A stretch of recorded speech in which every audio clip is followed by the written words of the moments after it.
What's up, y'all? Wes Rucker coming to you from Fort Rucker Studio. Ben McKee joining you from well, hold on, wait, hold on. What's it? It's called the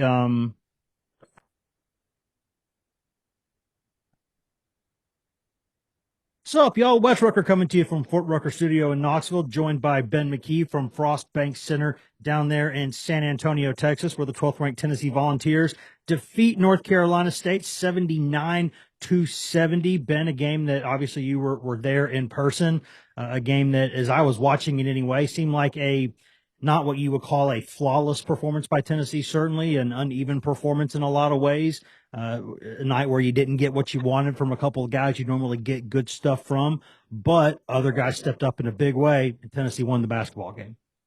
Absolutely. A nice win for Tennessee over a good basketball team. NC State, maybe not North Carolina or some of those teams that Tennessee played in Maui, but also not Georgia Southern or Tennessee Tech or somebody along those lines. It's kind of there in the middle. And NC State's going to be fascinating to watch an ACC play. They're getting a couple of players back Mhm. here in the thick of it as they get into ACC play. So probably a better team than they put on the court so far. But goal number one for Tennessee tonight, and speaking to assistant coach Justin Gainey after the game, was transition defense. NC State is really good in transition offensively, and I don't know the exact numbers off the top of my head, but Tennessee did a great job in that department, not allowing NC State to get out and just continue to run and run and run. And a lot of that had to do with Zakai Ziegler, and he was just masterful on both ends of the floor. I kind of joked with him post game. Are you sure you're not 100% yet, coming back from that torn ACL? And he said, I'm back. That's all I can really say. I'm back in typical Zakai Ziegler fashion. But he was tremendous on the offensive end.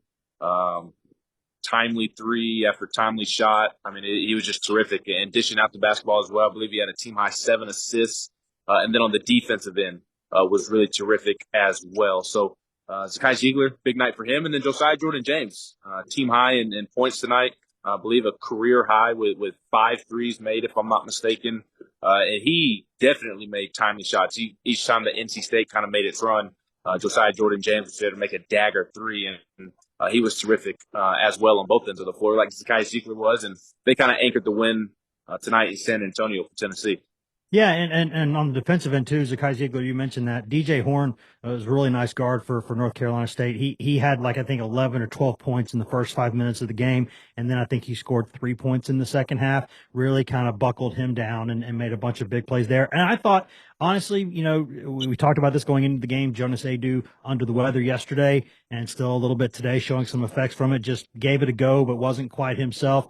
Dalton Connect, 1 for 7 from the floor, 2 points, played just 19 minutes.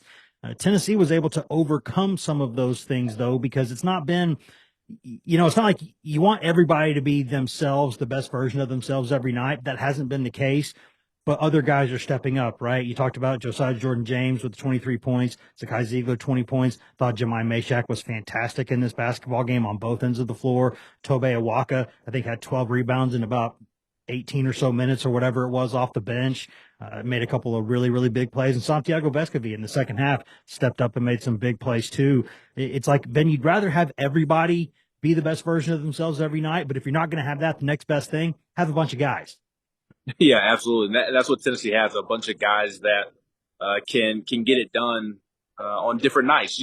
It's basketball, right? Not all, what, 8, 9 deep that Tennessee has, not all of them are going to be clicking and playing to the best of their ability every single night. You may get one game, 2 games a year where the entire rotation clicks all at once, if you're lucky to even get that 1 or 2 games. And so that's the purpose of depth, right? And building out a rotation. And so when you have a guy like Dalton Connect who is learning to adjust to being the focal point on the scouting report at this level, he's going through it right now. He's going to adjust. Rick Barnes talked about having a lot of faith in the fact that he will adjust at some point. But you have a veteran in Josiah Jordan James who's playing the best basketball of his career. He can step up. Zakai Ziegler working his way back from injury. He can step up and play. And I'm glad you brought up Jemai Mashak and Santiago Vescovi. Not that they're role players. I don't mean to it come off that way when I say this, but they played their role to a T tonight. Jemai Mashak just causing a whole lot of ruckus on both ends of the floor. Did a great job of getting to the rim on the offensive end and knocking down some key shots. And then Santi, a little MIA there in the first half, but came out in the second half and made some big shots as well, and had some big plays on the defensive end, stealing an inbound pass that led to a Zakai Ziegler three, if I remember correctly.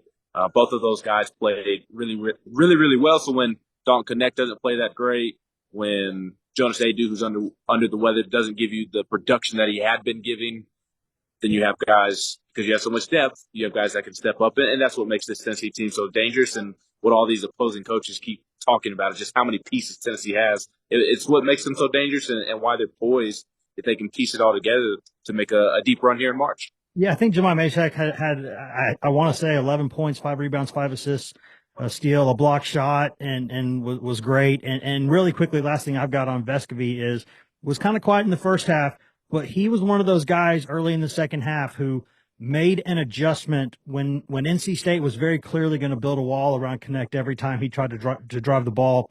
There was a couple times there where Vescovy just kind of slotted into that open space available when a couple extra guys or an extra guy went with Connect, and it's just smart basketball plays. It's the kind of plays that you would expect a veteran guard to make, and Josiah Jordan James made a bunch of those plays too. And when you're not at your other guys are not at your best, somebody's got to pick up the slack, right? And I thought Tennessee did that, and we'll see now, Ben. I guess Tennessee gets a month or so away from school, so the Vols get to come back, host Tarleton State in a few days here in Knoxville, then go away for Christmas, come back, play a couple games, and then boom, SEC play is here. So last thing for you, where do you think Tennessee is at this point in the calendar?